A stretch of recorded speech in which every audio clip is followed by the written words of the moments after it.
Hello friend, स्वागत है आपका एक और नए वीडियो में। फ्रेंड, कंप्यूटर एक बहुत ही महत्वपूर्ण टॉपिक है किसी भी एग्ज़ाम के लिए, क्योंकि हर एक एग्ज़ाम में कंप्यूटर से संबंधित एक से दो प्रश्न जरूर देखने को मिलते हैं। तो फ्रेंड, आज की इस वीडियो में हम लोग टॉप 20 प्रश्न को देखेंगे। और फ्रेंड, इस वीडियो में जो भी प्रश्न लिए गए हैं वो सारे के सारे प्रश्न आज तक जितने भी एग्ज़ाम हुए हैं उन सब एग्ज़ामों में जो कंप्यूटर से संबंधित प्रश्न पूछे गए हैं उन्हीं प्रश्नों को मैंने इस वीडियो में शामिल किया है। तो आपके लिए वीडियो बहुत ही महत्वपूर्ण है, थोड़ा ध्यान से देखिएगा ताकि आपको इस वीडियो का एक एक प्रश्न आपको याद हो जाए। ठीक है फ्रेंड, चलिए फ्रेंड शुरू करते हैं। कंप्यूटर का पिता किसे कहा जाता है? बहुत ही महत्वपूर्ण प्रश्न है फ्रेंड कि कंप्यूटर का पिता किसे कहा जाता है। तो फ्रेंड, इसका राइट आंसर हो जाएगा option number A, Charles Babbage. ठीक है फ्रेंड, आप लोग याद रखिएगा, चार्ल्स बेबेज को कंप्यूटर का पिता कहा जाता है, कंप्यूटर का जनक कहा जाता है। आप लोग कभी कंफ्यूज मत होइएगा। चलिए फिर नेक्स्ट क्वेश्चन देखते हैं। प्रश्न नंबर 2 है कि आधुनिक कंप्यूटर की खोज कब हुई थी? वेरी वेरी इंपॉर्टेंट प्रश्न है आपके एग्जाम के लिए ये, कि आधुनिक कंप्यूटर की खोज कब हुई थी। तो ये 1946 में हुई थी। आप लोग याद रखिएगा कि आधुनिक कंप्यूटर की खोज 1946 में हुई थी। चलिए नेक्स्ट क्वेश्चन देखते हैं। प्रश्न नंबर 3 है फ्रेंड कि सबसे पहला कंप्यूटर का नाम क्या था? वेरी वेरी इंपॉर्टेंट है आपके एग्जाम के लिए। इस वीडियो में मैंने एक एक प्रश्न बहुत ही सिलेक्टेड लिया है और बहुत ही महत्वपूर्ण लिया है आपके आने वाले एग्जाम के लिए। आप चाहे किसी भी एग्जाम की तैयारी करते हो, एक एक प्रश्न आपके लिए बहुत ही उपयोगी है इस वीडियो का। चलिए फ्रेंड, प्रश्न है सबसे पहला कंप्यूटर का क्या नाम था? तो इसका राइट आंसर हो जाएगा ऑप्शन नंबर बी। याद रखिएगा, एनिएक सबसे पहले कंप्यूटर का नाम था एनिएक। तो इसका right answer option number B हो जाएगा। आप लोग याद रखिएगा, वेरी वेरी इंपॉर्टेंट है आपके लिए। चलिए प्रश्न नंबर 4 है कि कंप्यूटर की पहली भाषा कौन सी थी? जो फ्रेंड कंप्यूटर बना था जब उस समय उसकी पहली भाषा कौन सी थी? तो इसका right answer option number C, फिर फोर्ट्रॉन जो थी कंप्यूटर की पहली भाषा थी। तो आप लोग याद रखिएगा, ये फ्रेंड एक बेसिक नॉलेज है, ये कोई हार्ड प्रश्न नहीं है, ये बहुत ही इजी प्रश्न है। अगर आप लोग गवर्नमेंट एग्जाम की तैयारी करते हैं तो इन सब प्रश्नों को आपको एकदम दिमाग में बैठ जाना चाहिए। आपको एकदम प्रश्न पूछते पूछते इसका आंसर आपको मालूम होना चाहिए, क्योंकि ये सब बेसिक प्रश्न है, बेसिक क्वेश्चन है, सब किसी को मालूम होना ही चाहिए ये प्रश्न। तो चलिए फ्रेंड, प्रश्न नंबर 4 का राइट आंसर फोर्ट्रॉन हो जाएगा, जो कंप्यूटर की पहली भाषा थी। चलिए नेक्स्ट क्वेश्चन देखते हैं। प्रश्न नंबर 5 है, वह भाषा है जो कंप्यूटर समझ और निष्पादित कर सकता है। तो फ्रेंड, कौन सी भाषा है जो कंप्यूटर समझ सकता है और निष्पादित कर सकता है? तो इसका राइट आंसर हो जाएगा ऑप्शन नंबर बी। याद रखिएगा, मशीन स्तर भाषा को कंप्यूटर समझ सकता है। ठीक है फ्रेंड, आप ऐसे भी बोल सकते हैं मशीनी भाषा को कंप्यूटर समझता है। तो इसका right answer option number B हो जाएगा, मशीन स्तर भाषा को कंप्यूटर समझ और निष्पादित कर सकता है। वेरी वेरी इंपॉर्टेंट है आपके एग्जाम के लिए, याद रखिएगा। चलिए फ्रेंड नेक्स्ट क्वेश्चन देखते हैं। प्रश्न नंबर 6 है, कंप्यूटर का दिमाग किसे कहा जाता है और यह आंकड़े प्रसंस्करण के लिए जिम्मेदार है? तो बताइए आप लोग कि कंप्यूटर का दिमाग किसे कहा जाता है? तो फिर इसका राइट आंसर हो जाएगा option number D, CPU. CPU को कंप्यूटर का दिमाग कहते हैं, कंप्यूटर का ब्रेन कहते हैं, सीपीयू को कहा जाता है। आप लोग याद रखिएगा, वेरी वेरी इंपॉर्टेंट है, बहुत बार ये प्रश्न बार बार रिपीट हुआ है, तो आप लोग ये याद रखिएगा। चलिए नेक्स्ट क्वेश्चन देखते हैं। प्रश्न नंबर 7 है, सीपीयू का पूर्ण रूप क्या है? अभी हमने पिछले क्वेश्चन में पढ़ा कि कंप्यूटर का ब्रेन किसे कहते हैं, कंप्यूटर का दिमाग किसे कहते हैं। तो सीपीयू को कंप्यूटर का दिमाग कहते हैं और इसका पूरा नाम क्या है? तो फ्रेंड इसका याद रखिएगा आप लोग, इसका पूरा नाम है सेंट्रल प्रोसेसिंग यूनिट। तो वेरी वेरी इंपॉर्टेंट है आपके लिए, याद रखिएगा, सेंट्रल प्रोसेसिंग यूनिट ये CPU का पूरा नाम है, जिसको कंप्यूटर का दिमाग कहा जाता है। चलिए नेक्स्ट क्वेश्चन देखते हैं। प्रश्न नंबर 8 है फ्रेंड कि कंप्यूटर का हिंदी नाम क्या है। वेरी वेरी इंपॉर्टेंट प्रश्न है फ्रेंड। देखिए, हर एक बच्चे को, हर एक आदमी को कंप्यूटर का सब नाम है, पर आप उनसे हिंदी नाम पूछ दीजिए कंप्यूटर का, तो बहुत सारे लोग इसमें मतलब इसका जवाब नहीं दे पाएंगे। तो फ्रेंड इसका ये प्रश्न बहुत इंपॉर्टेंट है आपके लिए, तो आप लोग हमेशा याद रखिएगा कि कंप्यूटर का हिंदी नाम क्या है। तो ऑप्शन नंबर बी है संगणक। कंप्यूटर का हिंदी नाम संगणक है, तो याद रखिएगा, वेरी वेरी इंपॉर्टेंट है। बहुत सारे बच्चे इसका राइट आंसर नहीं जानते होंगे, मेरे को मालूम है, तो आप लोग अभी याद कर लीजिएगा। चलिए नेक्स्ट क्वेश्चन देखते हैं। प्रश्न नंबर 9 है कंप्यूटर साक्षरता दिवस कब मनाया जाता है। तो फ्रेंड बताइए आप लोग कि कंप्यूटर साक्षरता दिवस कब मनाया जाता है। तो इसका राइट आंसर हो जाएगा ऑप्शन नंबर डी, ये 2 दिसंबर को मनाया जाता है। याद रखिएगा 2 दिसंबर को ये मनाया जाता है। चलिए नेक्स्ट क्वेश्चन देखते हैं। प्रश्न नंबर 10 है 1 किलोबाइट कितने बाइट के बराबर होता है। तो मैंने KB है, ये कितने बाइट के बराबर होता है। तो याद रखिएगा 1024 बाइट।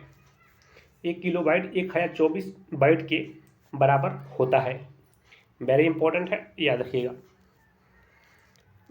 चलिए प्रश्न नंबर 11 है 1 मेगाबाइट, जिसको हम लोग MB बोलते हैं। सब बच्चे तो MB तो जानते ही होंगे, जिसका फुल फॉर्म है, शॉर्टकट नाम MB है, जिसको हम लोग मेगाबाइट बोलते हैं। कितने बाइट के बराबर होता है। तो फ्रेंड 1 MB 1024 KB के बराबर होता है। याद रखिएगा 1 MB 1024 KB के बराबर होता है। चलिए प्रश्न नंबर 12 है 1 गीगाबाइट, जिसको हम लोग GB बोलते हैं, कितने बाइट के बराबर होता है। तो फ्रेंड बहुत सारे बच्चे मोबाइल तो चलाते ही हैं, आप लोग तो सबको मालूम होगा GB तो कितने मतलब जो 1 GB होता है कितने MB के बराबर होता है, ये तो हर एक बच्चे बता देंगे जो मोबाइल चलाते हैं। तो फ्रेंड इसका राइट आंसर हो जाएगा option number B 1024। 1 GB 1024 MB के बराबर होता है। ठीक है फ्रेंड। चलिए नेक्स्ट क्वेश्चन देखते हैं। प्रश्न नंबर 13 है कि गणना और तुलना के लिए कंप्यूटर के किस भाग का प्रयोग किया जाता है।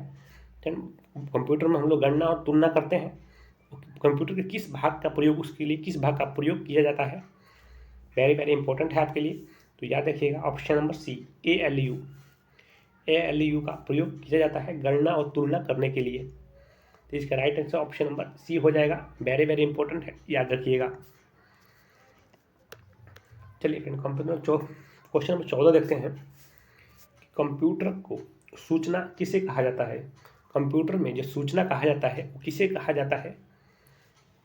प्रश्न नंबर 14 है, बताइए आप लोग कि कंप्यूटर में जो सूचना कहा जाता है वो किसे कहा जाता है। तो फ्रेंड इसका राइट आंसर जो ऑप्शन नंबर ए डेटा को। याद रखिएगा डेटा को कंप्यूटर में सूचना कहा जाता है। फ्रेंड इस वीडियो में मैं एकदम यही कोशिश करता हूँ कि जितनी आसानी से आपको समझा सकूँ, ताकि आपको अच्छे से याद हो जाए। एक एक प्रश्न इसको मैं अच्छे से समझा सकूँ, आपको एक एक प्रश्न आपको अच्छे से याद करवा सकूँ। यही मेरी कोशिश रहती है इस हर एक वीडियो में, और इस वीडियो में भी है कि आपको एक एक प्रश्न इसका याद हो जाए और आप इसे कभी मत भूलें। क्योंकि फ्रेंड ये सारे के सारे बेसिक प्रश्न हैं, कोई हार्ड लेवल के प्रश्न नहीं है, बहुत ही ईजी प्रश्न है, और इस सारे प्रश्न आपको मुंजबानी याद होना चाहिए।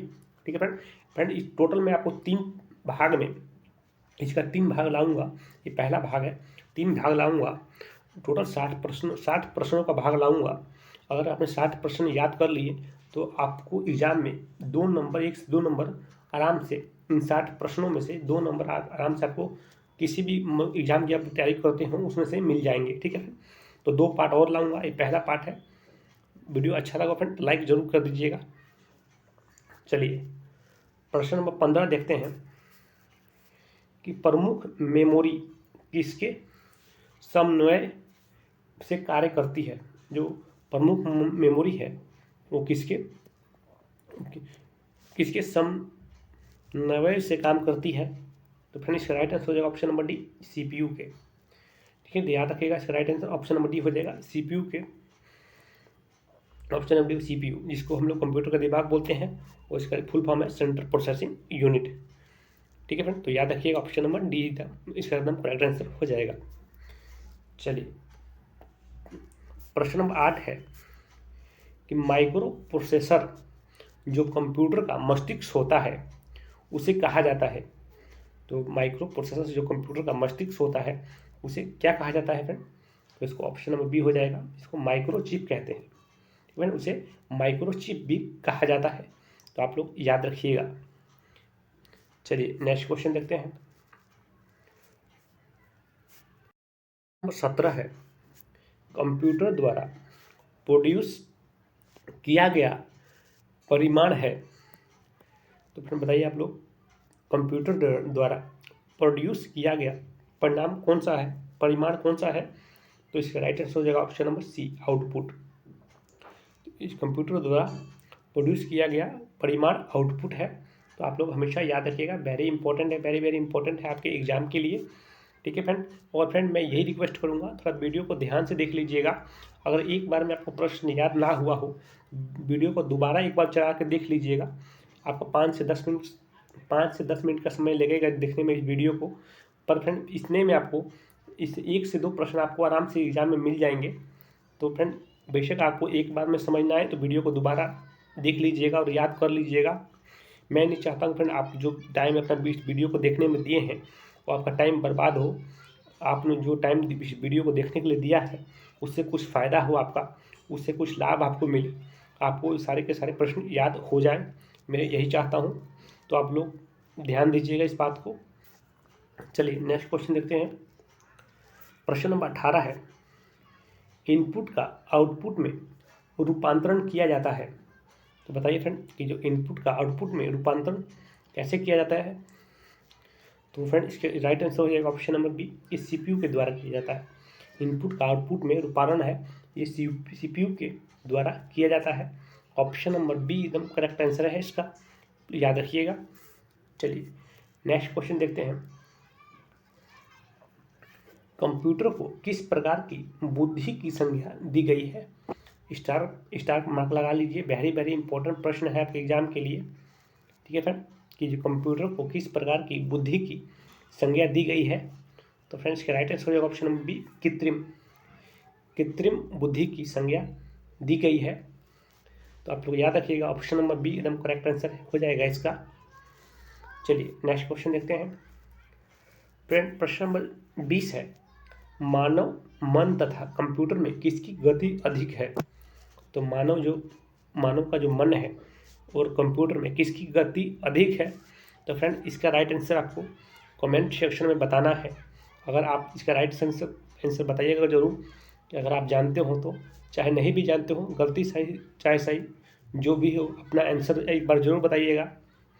और फ्रेंड वीडियो कैसा लगा, अच्छा लगा हो तो प्लीज़ एक लाइक ज़रूर कर दीजिएगा। इस वीडियो ने अपनी तरफ से पूरी कोशिश की आपको एक एक प्रश्न याद करवाने की। अगर आपने थोड़ा सा ध्यान दिया होगा तो एक इसका 20 प्रश्न आपको याद हो गया होगा। ठीक है फ्रेंड, तो इसका जो क्वेश्चन नंबर 20 का राइट आंसर आप लोग कमेंट सेक्शन में जरूर बताइएगा। वीडियो अच्छा है तो लाइक कर दीजिए, चैनल पर नए हैं तो चैनल को सब्सक्राइब कर दीजिएगा। मैं ऐसा वीडियो आपके लिए हमेशा लेके आता रहता हूँ। तो आज के लिए धन्यवाद फ्रेंड, मिलते हैं नेक्स्ट वीडियो में।